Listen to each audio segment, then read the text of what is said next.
Hey everyone, welcome back to Better Late Than Never and WAAAM Part 2.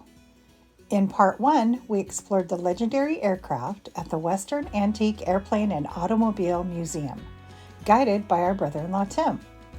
Today, we're continuing the adventure, this time with even more history, rare vehicles, and a ride you won't want to miss.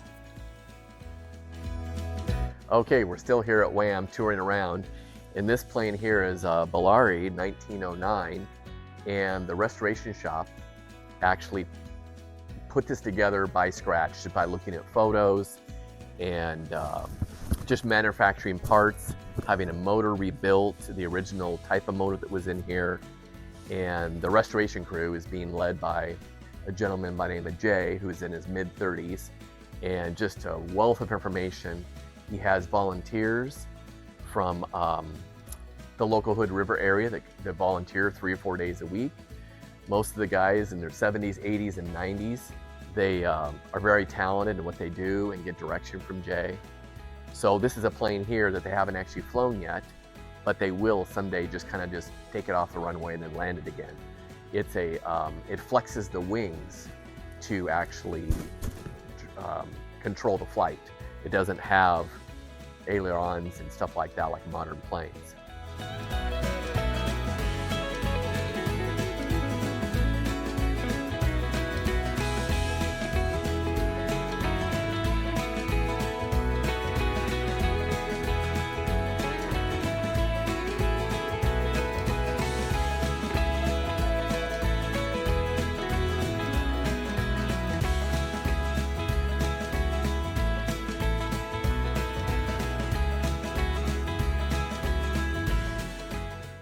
After learning about the history behind some of WAAAM's most iconic planes, it was time to see one in action.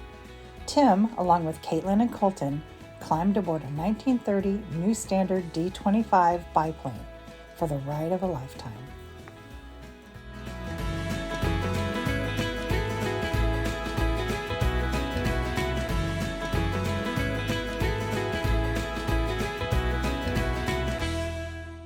The New Standard was designed for barnstorming. Open cockpit, double bay wings, and made to carry passengers on joyrides. And joyride they did. All right, guys. So my brother-in-law Tim and his 2 kids, Kaitlyn and Koltyn, are about to go up in this biplane here. So they'll be flying over the Columbia River. Hopefully they'll have a great time.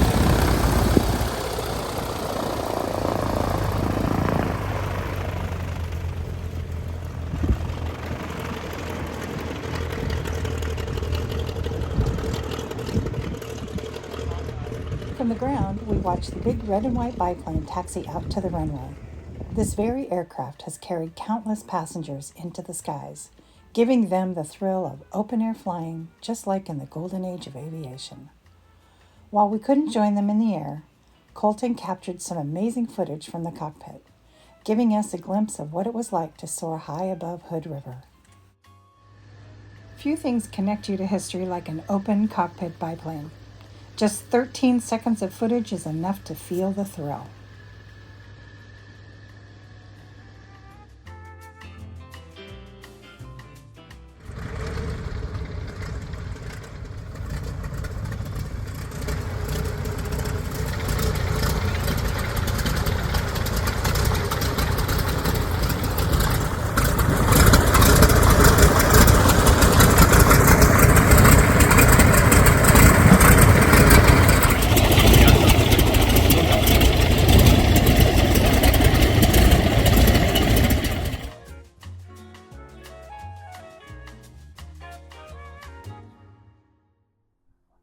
All right, so we're back here with Scott, and Scott is a volunteer out here. I'll let him explain what he does, and he can tell you a little bit more about what's going on here. Go ahead, Scott. Yeah, so I've been volunteering at WAAAM since 2021. I came out to the fly-in that we have every September and just fell in love with the place. And so I help any chance that I can. I come out at least once a month. Lately, it's been 4 or 5 times a month, but on second Saturdays, I help load the ride biplanes. I help get people situated, and we do the warm-up flights. We do any engine work that we need, clean the biplane up and bring it out here and load people and answer questions. So tell me, what got you into this?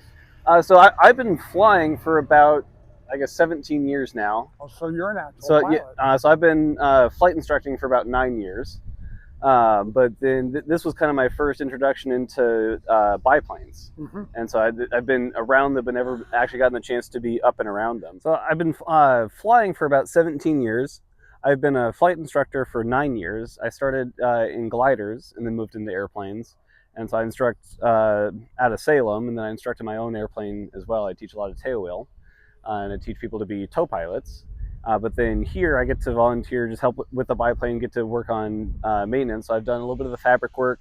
I did some of the instrumentation and the avionics work on the ride biplane that's flying right now. Awesome. But I get to help move airplanes around, get to help with a lot of the videography and the photos that we get of the new planes that we get. So more or less, it's like being a big kid getting to play with all the toys? Pretty much, yeah. And so it's quite the collection here, and we have such a collection of one-of-a-kind airplanes that are here. True. And so just being around some very, very important airplanes in history. Like we have the Stearman prototype here, and so I got to help with that one. And what is that? So it's the Stearman Model 70. And so most people know the Model 75, which was the World War II trainer. But in the late 30s, the Army had put out a request for the next military trainer. And so several companies had put in a bid for it. One of them, which was Stearman. So Stearman was a company before it was bought by Boeing. And so he built a lot of the what are called speed mails, which delivered mail in the 20s and 30s. And then he started working on this military trainer. And so we know the Model 75. He built the one Model 70, which was the prototype Stearman. And that one's in the museum. And so that one flew to Oshkosh last year, along with one of its competitors. It was called the St. Louis Streetcar. So it sounds like you have quite a bit of knowledge about planes and biplanes and gliders. And I have two job prospects. I can be around airplanes, or I can flip burgers. not much else in between. Probably the planes are better, right? Yeah. All right. Well, Scott. Yeah, very nice to meet you guys. Nice to meet you. Hope you guys get to go up for a ride. Which one? The blue and white one right there. That's yours? Yeah. I like the fact that younger people are getting involved and getting out here and doing this, because you guys are going to be the ones to carry on. Well, it's so funny because it's a lot of older people that have been retired and they can be here multiple. I have a full-time job, and so it's harder for me to come out here. But then just even being nimble, so like we took apart a biplane a couple years ago, and we had to take all the safety wires and the bolts and everything out from underneath the wing and around the tail. And so I just get on. I was like, you can just get on the ground. You can just get up off of that. We can't do that anymore. That's hilarious. Welcomed here. From the flight line, we step back into the museum to take in more of WAAAM's staggering collection. Planes, cars, trucks, and motorcycles, all carefully preserved, and most still in working condition.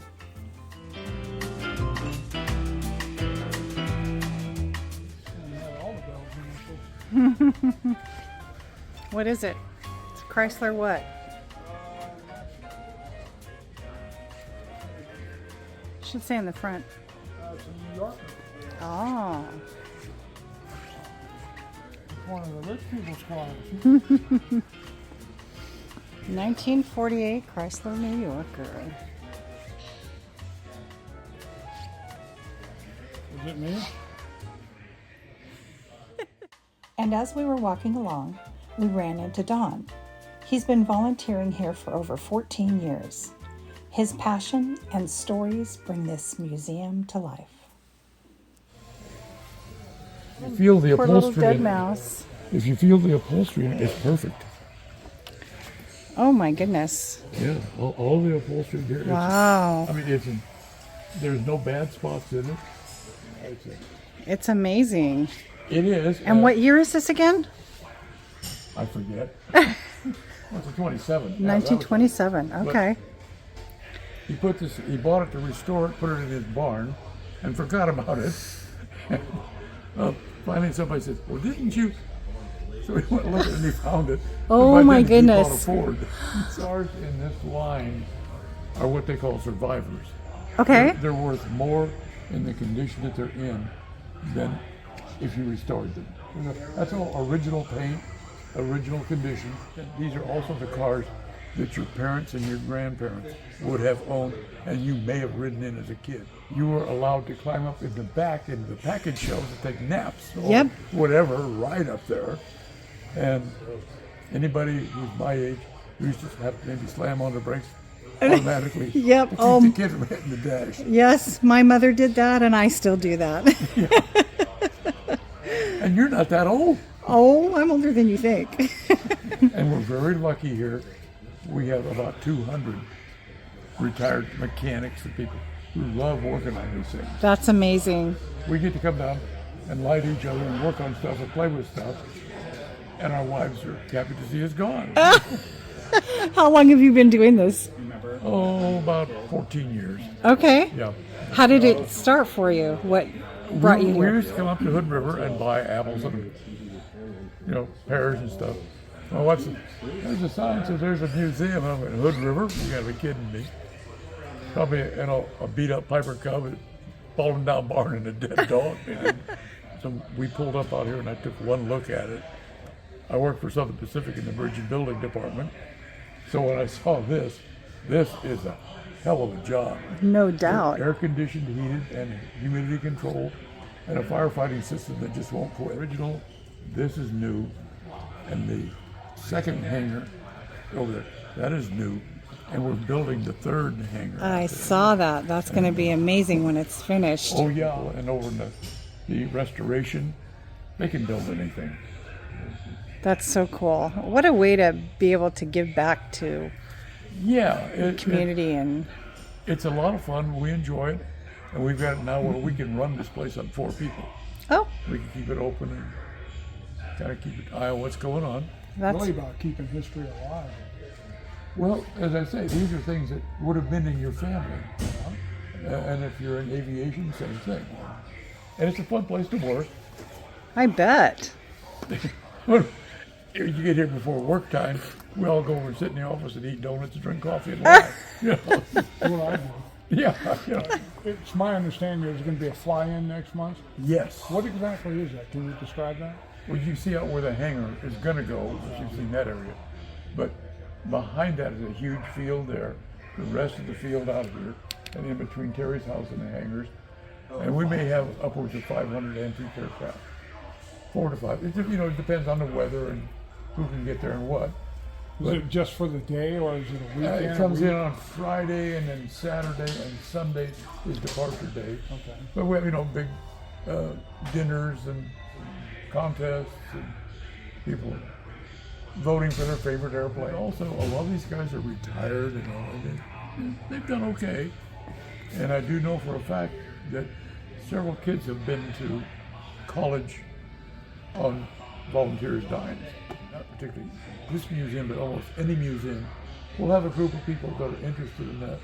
And if your kid shows an interest, like the grandson when he was 13, he would come over and put in a Saturday, a 10-hour shift, and then the next Saturday, he got to go across the field and get an hour and a 150 for his pilot's license. nice exchange right there. Yeah, it was. And It's a he good kept- way of sparking the interest even more, fanning that flame, so to speak. Oh yeah, they had to put pads in for him to sit on, extensions on the controls, and I've seen a lot of young people come through here that have, if not directly, indirectly found contacts in the aviation or automotive industry. And Awesome. My wife didn't much care for museums.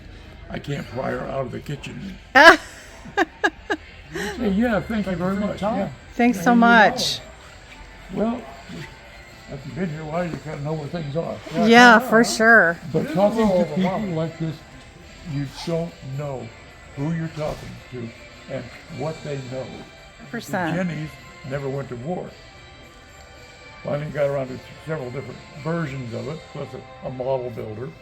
If the Jennies did go to war, they carried carrier pigeons in the back seat. Oh, They'd fly over the lines. The Germans doing something naughty. The guy takes it, write it down, throw the bird out. The bird would go back to the airfield, and they'd take it and they called an artillery battalion.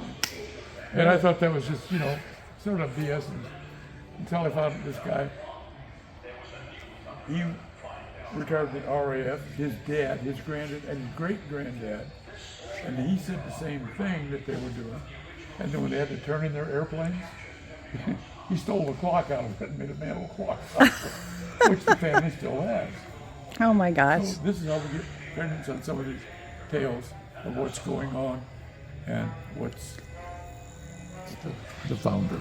Oh, That's I Mr. didn't know Brandt. that. Lovely. He's a really nice guy. And if you have intelligent questions, no problem. Don't ask him a dumb one. Well, thank you again so much.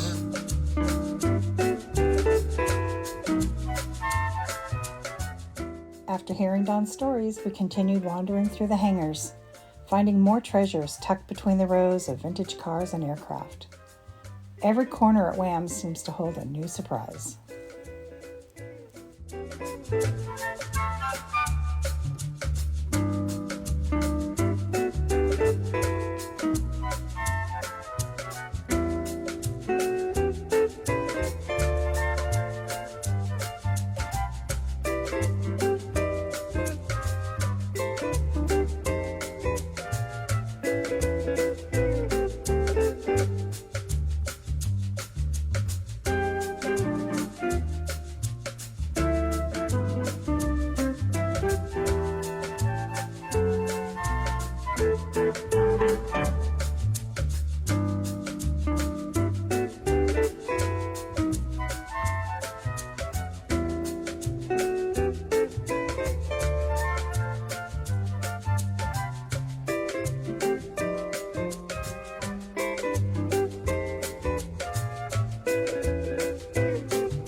Before we wrapped up, Tim shared a few last thoughts and bits of information about the joy of the rides, the history that's being preserved here, and the excitement of WAAAM's annual fly-in.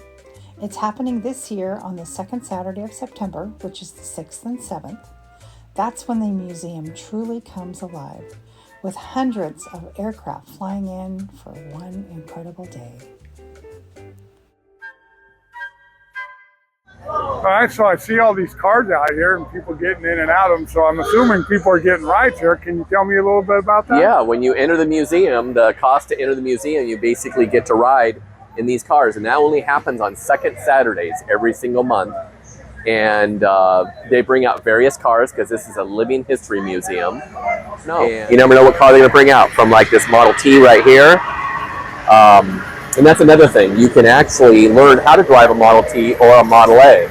They have classes that they offer during the summer months, and they fill up fast, but you can learn. It's an all-day event to where you get classroom time, they provide lunch, and then for about 3 hours you get to learn or actually drive these cars by yourself once you're approved, once they feel comfortable. I recommend coming here on a second Saturday and getting rides and experiencing a whole different era. All right, well, thank you, Tim. You're welcome.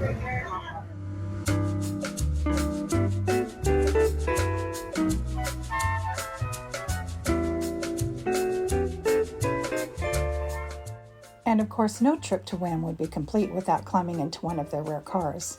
This time, we were lucky enough to ride in a 1931 Ford Phaeton. Only 852 of these four-door models were ever built, making it one of the rarest cars of its kind. Riding in it felt like stepping back into history.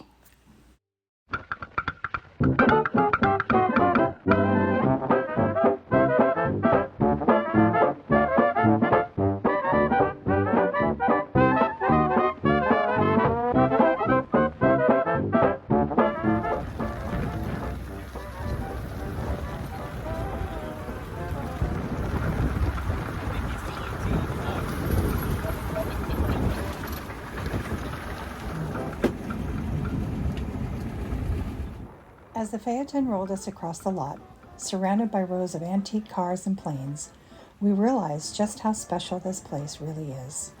WAAAM isn't just a museum, it's living history. From passionate volunteers to rare machines that still run, every visit offers something new to discover. Thanks for coming along with us on this Part 2 adventure of the Western Antique Airplane and Automobile Museum. And if you want to experience it for yourself, Don't forget, rides happen every second Saturday. And this September's annual fly-in is one you won't want to miss. We'll have the link posted in the description box if you'd like to check it out. We'll see you in the next adventure. After all, adventure doesn't have to retire.